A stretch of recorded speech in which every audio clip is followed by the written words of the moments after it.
أشهد أن لا إله إلا الله. أشهد أن لا إله إلا الله. أشهد أن محمدا رسول الله. أشهد أن محمدا رسول الله. حي على الصلاة.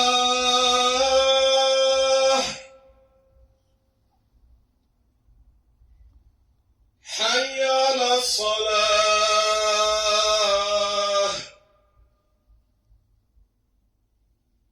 حي على الفلاح.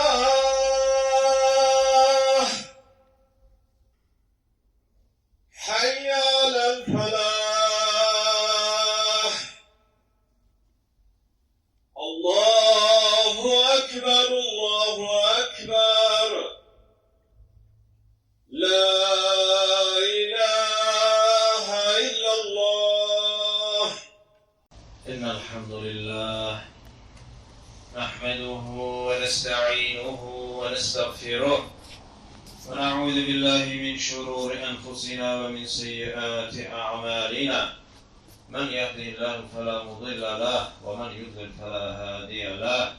نشهد أن لا إله إلا الله وحده لا شريك له ونشهد أن محمدا عبده ورسوله وصلوات الله وسلامه على رسوله محمد وعلى آله وأصحابه الطيبين الطاهرين وعلى أتباعهم التابعين ومن تبعهم بإحسان إلى يوم الدين. يا أيها الذين آمنوا اتقوا الله حق تقاته ولا تموتن إلا وأنتم مسلمون. يا أيها الناس اتقوا ربكم الذي خلقكم من نفس واحدة وخلق منها زوجها وبث منهما رجالا كثيرا ونساء. أيها الناس قال الله تبارك وتعالى في كتابه الكريم: أعوذ بالله من الشيطان الرجيم. بسم الله الرحمن الرحيم. وأنتم الأعلون إن كنتم مؤمنين. صدق الله العظيم. Bugünkü cümle hutbemizin mevzusu yaratılmamızın gayesi olan Allah Azze ve Celle'ye iman etmek hakkında olacaktır. Değerli Müslümanlar, yaratılışın en yüksek məqsədi ve neticesi Allah'a imandır. Allah'a iman, günorta vakti bulutsuz havada güneşi görmek kimidir. Kitabı okuyup müellifini tanımaktır. Resme bakıp ressamını düşünmektir. Binaya bakıp bennasını hatırlamaktır. Nizamı görüp nazimini tapmaktır. Seneti görüp senetkarını keşfetmektir. Libası giyinip derzisini unutmamaktır. İman hem dünya hem de ahiret hayatının saadet mənbəyidir. İman bütün güzelliklerin, bütün yaxşılıkların mənbəyidir. İman qəbirdə, məhşərdə, mizanda ve sıratda yegane ve tek kurtuluş sebebidir. İman, insanı bütün varlığın yegane sahibi olan Allah'a hem söhbət eden ve insana qəlb rahatlığı ve şərəf getiren büyük bir gücdür.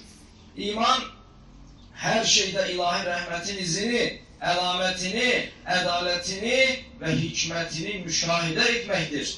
İman fiziki ve maddi alemin dar, durgun ve boğucu sərhədlərindən xilas olup mənen ucalmaktır. İman, bedenin havaya ve suya ihtiyacı olduğu kadar ruhun ve duyguların ihtiyacı hissettiği değerdir.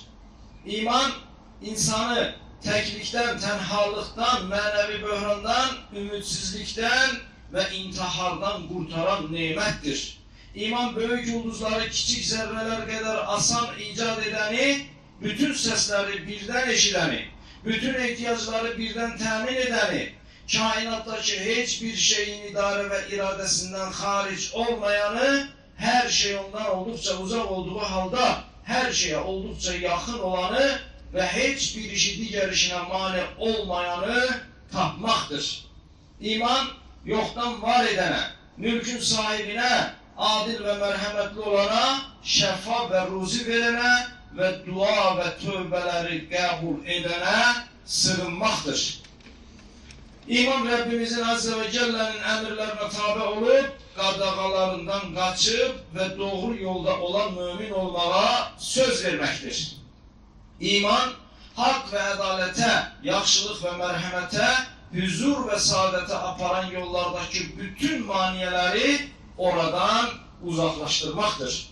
İman, Kur'an'ın getirdiği ilahi prinsiplere könülden bağlanmak, âli əxlaq üzerinde olan Peygamberimizin aleyhissalatu vesselamın her sahədəki nümunəvi həyatını özümüze rəhbər etmektir. Kıymetli Müslümanlar, iman əməllərimiz ve davranışlarımıza sirayet edip əxlaqımıza yön ve istiqamət verərsə, həqiqi mənasına çatır. İmanımız dilimize sirayet ettikdə zikir ve şükür olar. Gözümüze sirayet ettikdə iffət ve həya olar. Yüzümüze sirayet ettikdə təbəssüm, ağlımıza sirayet ettikdə tefekkür olar.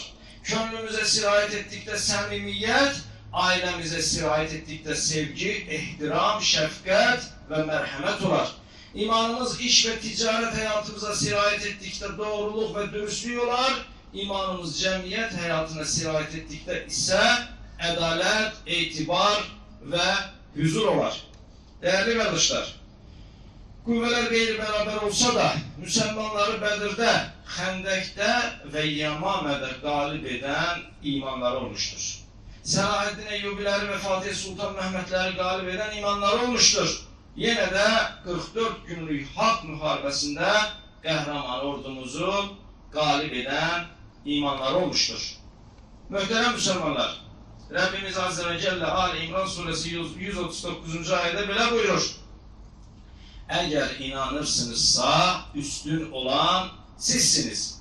Yani Rabbimizin nazarında ne bizim coğrafi kimliğimiz, ne etnik kimliğimiz, ne boyumuz, çekimiz, rengimiz, sahip olduğumuz mal varlığı ve çiğnimizde taşıdığımız rütbe bizi değerli etmez. Bizi Rabbimizin nazarında sadece ve sadece bizim imanımız değerlidir.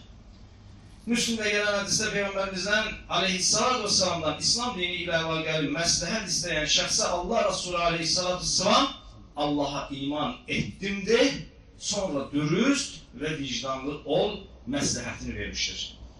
Kişiliğinden beri Kur'an hafizi olan edip, şair ve İslam mütefekkiri Mehmet Akif Ersoy ise bir şehrinde belə deyir.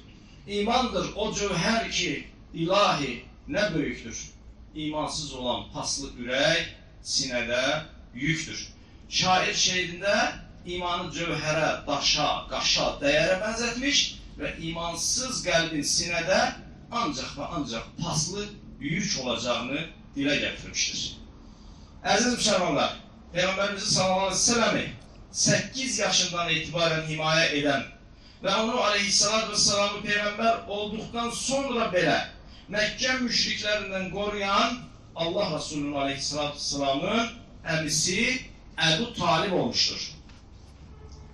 Peygamberimiz aleyhissalatü vesselam ise hayatı boyunca onu himaye eden ve kömeğini ondan esirgemeyen əmisinin tövhid dinine iman etmesini çok istemişti. Bunun için de son defa əmisinin yanına giderek ona ey əmi la ilahe illallah de ki kıyamet gününde onunla sana şahitlik edim dedikdə bunu eşiden ve o mecliste olan Ebu Cehil ve Abdullah İbni Ebu Ümeyye yani Mekke müşriklerinin liderlerinden bu iki şəxs ey Ebu Talib Abdülmuttalib'in dininden dönmek mi istəyirsən dedikdə Ebu Talib son söz olarak özünün Abdülmuttalib'in dinine mensup olduğunu bildirdi ve beləliklə de tövhid dinine iman etmeden vefat etti. Demek ki tövhide iman etme nimeti hatta Allah Resulü aleyhissalatü vesselam'ın çok hidayetini istediği əmsi Ebu Talib'e belə bəzən nəsib olmamıştır. Ve bəzən de hatta bir peygamber olan İbrahim aleyhisselamın atası Azərə Nuh peyğəmbərin atası oğlu Kənana Lut peyğəmbərin illərlə bir yastığa başını qoyduğu xanımına belə iman etmək nəsib olmamışdır. Dəyərli qardaşlar, dilimizdəki hədiyyə sözünün hidayət sözü ilə, yəni Allahın insana hidayət verməsi sözü ilə eyni kökdən olduğunu nəzərə alsaq, Allahın bəndəsinə bəxş etdiyi ən böyük hədiyyənin hidayət, Allaha iman etmək olduğunu anlayarıq.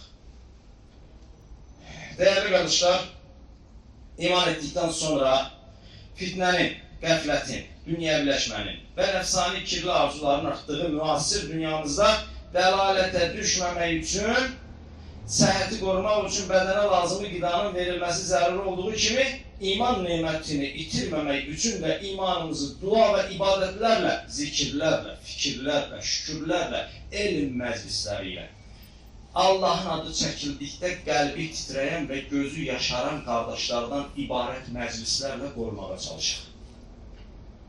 Xütbəmin üstündə gələn bir dua ilə tamamlamaq istəyirəm.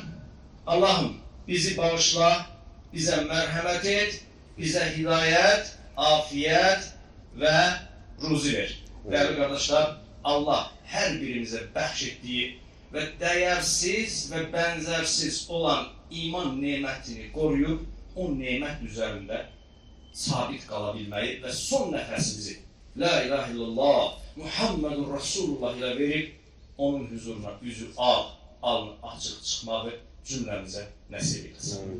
Bərakallahu li və lakum fil Qur'anil azim və nəfa'ani və iyyəkum bimə fihi minəl ayəti və zikril hakim.